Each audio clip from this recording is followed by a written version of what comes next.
Hi guys, ഇന്ന് നമുക്ക് veg korma ഉണ്ടാക്കാം. അതിനായിട്ട് ഒരു ടൊമാറ്റോ, കുറച്ച് വെളുത്തുള്ളി, കുറച്ച് ഇഞ്ചി, കുറച്ച് പുതിന ഇതെല്ലാം കൂടെ അരച്ചെടുക്കുക. എന്നിട്ട് കുറച്ച് തേങ്ങ എടുത്ത് അത് തേങ്ങാപ്പാലാക്കുക.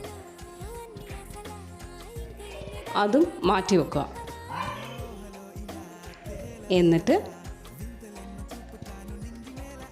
അടുപ്പത്ത് പാൻ വെച്ച് കുറച്ച് എണ്ണ ഒഴിച്ച് അതിനകത്ത് ഫെനൽ സീഡ്സ് ഇട്ട് ഒരു ഓണിയൻ ഇട്ട് നന്നായിട്ട് വഴറ്റുക. എന്നിട്ട് നമ്മൾ അരച്ച് വെച്ച ആ പേസ്റ്റ് അതും കൂടെ ഇടുക. എന്നിട്ട് കുറച്ച് മഞ്ഞൾപ്പൊടി, 1 ടീസ്പൂൺ മല്ലിപ്പൊടി, 1 ടീസ്പൂൺ മുളക് പൊടി, 1 ടീസ്പൂൺ ഗരം മസാല ഇതെല്ലാം കൂടി ഇട്ട് മിക്സ് ചെയ്ത് പിന്നെ നമ്മൾ കുറച്ച് പൊട്ടാറ്റോയും കുറച്ച് ക്യാരറ്റും ഇട്ട് മിക്സ് ചെയ്യുക. എന്നിട്ട് കുറച്ച് വെള്ളം ഒഴിച്ച് വേവിക്കുക. ഒരു 10-15 മിനിറ്റ് കഴിയുമ്പോൾ വെന്ത്. എന്നിട്ട് നമ്മുടെ കോക്കനട്ട് മിൽക്ക് കൂടെ ഇട്ടാൽ നമ്മുടെ വെജിറ്റബിൾ കുർമ റെഡി.